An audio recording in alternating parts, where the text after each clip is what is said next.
Hello everyone and welcome back to the channel. For today's video, I am going to teach you on how you can contact Walmart customer service and Walmart customer support.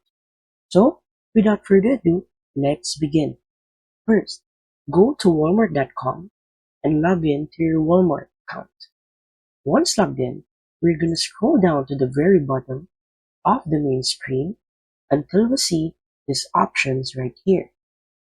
On these options, we're going to click on Help.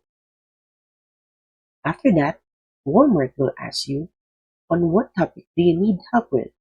Is it on editing your order, on tracking your order, on pickup and delivery, or even on member benefits?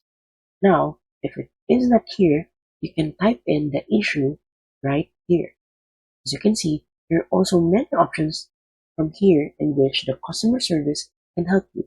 So simply click on that option in where you need help, and then Walmart will give you a detailed instruction right here, as you can see, on how you can fix the problem.